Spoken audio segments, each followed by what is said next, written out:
तो मैं आज आपको जूनियर अकाउंटेंट की कट ऑफ के बारे में बताना चाहता हूँ कि जूनियर अकाउंट की जो कट ऑफ है, मैंने उसका एनालिसिस किया है। इससे पहले मैंने रीट की भी कट ऑफ बताई थी संगीत यारों को, और कुछ दोस्तों ने मेरे से फ़ोन करके भी पूछा था, तो मैंने S T S C O B C की 2 गुणों की भी कट ऑफ बताई थी और फाइनल कट ऑफ भी बताई थी।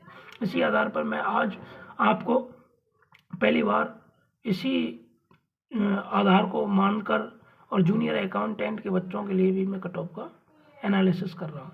तो मैंने इसका एक आधार देखा है कि इसमें क्या है कि जो कट ऑफ है उसका कई कारण होते हैं। पहला कारण क्या है कि इसमें बच्चे 80% उपस्थित हुए, 20% अनुपस्थित हुए। तो मतलब 96,000 बच्चों में से 72,000 बच्चों ने एग्ज़ाम दिया है। इसमें से क्योंकि कुछ बच्चे इसमें से रीट में भी लग गए, तो उन्होंने पहले फॉर्म डाल दिया था, तो बाद में देने नहीं आए। कुछ बच्चों की तैयारी नहीं थी, तो उन्होंने बोला कि यार तैयारी नहीं है, क्या करें। कुछ बच्चे से मैंने बात की तो उन्होंने यही बोला है कि यार तैयारी क्या है, फर्स्ट पेपर तो आएगा, सेकंड पेपर में देखेंगे, तुक्का लग जाएगा तो ठीक है। वो तो 35% चाहिए था उसमें, तो 35% बन जाए तो देखते हैं। तो उनका यही था, और उनको ये भी पता है कि कर्मचारी चयन बोर्ड ले रहा है, तो 45% मतलब 35% भारी पार देगा बच्चों के लिए। तो इसी आधार पर अब क्या है, देखो इसमें जो उपस्थित हुए हैं उनमें से 55% बच्चे ऐसे हैं जिनने तैयारी की है, 45% बच्चे ऐसे हैं जिनने तैयारी नहीं की है। इनमें से भी अब 55% का आधार निकालते हैं तो 38-40 के समथिंग निकल के आता है। उसमें से क्या है, जो तैयारी करने वाले बच्चे हैं तो 90% बच्चे आर्ट और मैथ के हैं, जबकि 10% बच्चे कॉमर्स वाले। हालांकि कॉमर्स वाले बच्चे, ऐसी कोई बात नहीं है कि कॉमर्स वाले बच्चे भी सेकंड पेपर को निकाल देंगे सभी, ऐसा कुछ नहीं है। क्योंकि कॉमर्स वाले बच्चे, अब जैसे हम जी के आर्ट वाले बच्चे हैं, अब हमको कैसी भी जी के आए तो ये थोड़ी है कि हम 100 में 100 नंबर ले आएंगे, ऐसा नहीं होता है। जी के हार्ड आएगी तो हमको नंबर लाने में बहुत कठिनाई होती है। लेकिन इसमें दूसरा कारण ये भी है कि जो फर्स्ट पेपर है, वो फर्स्ट पेपर क्या है कि जो कॉमर्स वाले बच्चे हैं उनका हाईएस्ट 80-70 यही आ रहा है। लेकिन जो आर्ट वाले और मैथ वाले बच्चे हैं उनका क्या है कि हाईएस्ट जो स्कोर है फर्स्ट पेपर में, अगर फर्स्ट पेपर देखा जाए, कौन सा पेपर देखा जाए इनका, फर्स्ट पेपर देखा जाए किनका, मैथ वाले बच्चों का। फर्स्ट पेपर मैथ है, तो मैथ वाले बच्चों का फर्स्ट पेपर 100+ नंबर ला रहे हैं। क्यों ला रहे हैं? क्योंकि मैथ भी अच्छी है इनकी, विज्ञान भी अच्छी है इनकी, इंग्लिश तो हालांकि इनकी ठीक ठाक होती है, और उसके बाद में जैसे हिंदी भी पढ़ते रहते हैं, जीके का आधार भी क्योंकि सीटी दे के आए, तो इस आधार से इनका 100+ से 90+ का स्कोर निकल रहा है। और जो कॉमर्स वाले बच्चे हैं उनका कटपिट के 70 भी आ रहा है, किसी का 75, किसी का 80 ये आ रहा है। इसके बाद में क्या है, सेकंड पेपर। अब सेकंड पेपर का क्या है, जो कॉमर्स वाले बच्चे हैं उनका क्या है, कॉमर्स वाले बच्चों का जो लगभग 5-6 हज़ार के समथिंग कॉमर्स वाले बच्चे हैं, कितने, 5-6 हज़ार बच्चे कॉमर्स वाले।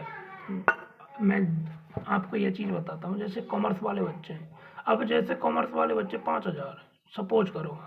अब जो 5,000 कॉमर्स वाले बच्चे हैं, उन 5,000 में से करीबन करीबन 40% बच्चे ऐसे हैं जो फर्स्ट पेपर को क्वालिफाई कर सकते हैं। लेकिन इसके बाद में जो इसके बाद में जो बच्चे हैं, बाकी के जो बच्चे हैं वो क्वालिफाई नहीं कर पाएंगे।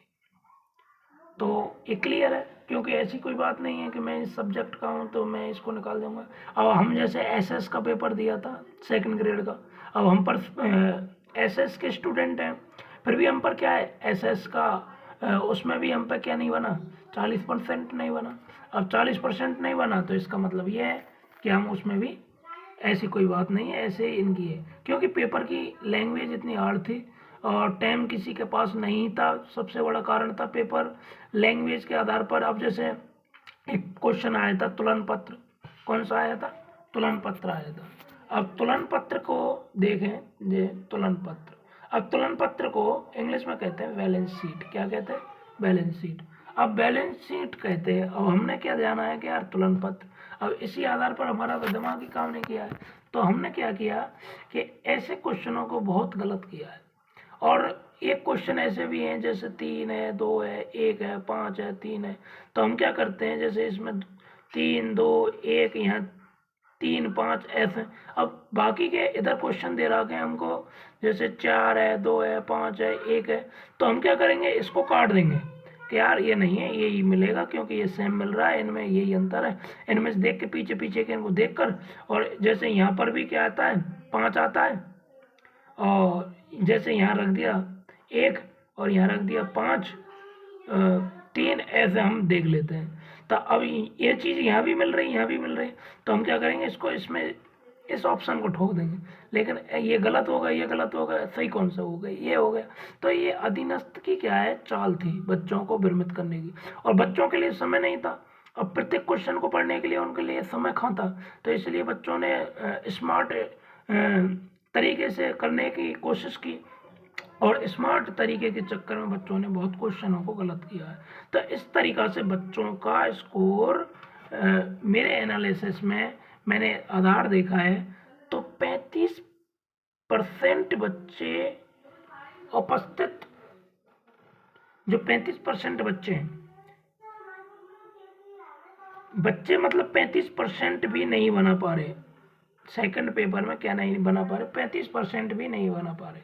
तो हमारी करीबन 5300 जगह हैं, तो 5300 जगह में से करीबन 4700 या 4500 जगह तो भर जाएंगे आपकी, ये तो फिक्स है भरेंगे, क्योंकि एसटी को, एससी को, इनको छोड़ छाड़ के, मतलब ओबीसी है और जर्नल है, एमबीसी है, ये कैटेगरी तो भरेंगी। बाकी के एसटी की कुछ पोस्ट खाली रहेंगी, एससी की खाली रहेंगी, विधवा वालों की खाली रहेंगी, कुछ पोस्ट एक्स सर्विसमैनों की खाली रहेंगी। इस आधार से पोस्ट खाली रहकर और ये रहेगा। अब कट ऑफ का, अब कट ऑफ तो क्लियर है कि जो 40% बना देगा तो वो पेपर है वो क्लियर है। लेकिन जर्नल की देखा जाए, जर्नल की और ओबीसी की देखी जाए, तो ये 45 और 50 के बीच में रहेगी। क्यों रहेगी 45-50 के बीच में, क्योंकि फर्स्ट पेपर से इनकी मेरिट निकलेगी, और इनका जो क्वालिफाई है वो इसी आधार पर होगा, 45 और 50 के बीच में रहेगी। बाकी की कट ऑफ क्वालिफाई हो रही, क्या रहेगी, क्वालिफाई, ये रहेगा स्कोर। ये कट ऑफ का है भाइयों, कट ऑफ आपकी सटीक है, जात जात एक आध नंबर का ही फर्क पड़ेगा, इससे ज़्यादा और कुछ नहीं है। 100% कट ऑफ का दावा करता हूँ, यही कट ऑफ का आंकड़ा रहेगा आपका। थैंक यू भाई साहब, लाइक करिए, सब्सक्राइब करिए, ओके, धन्यवाद।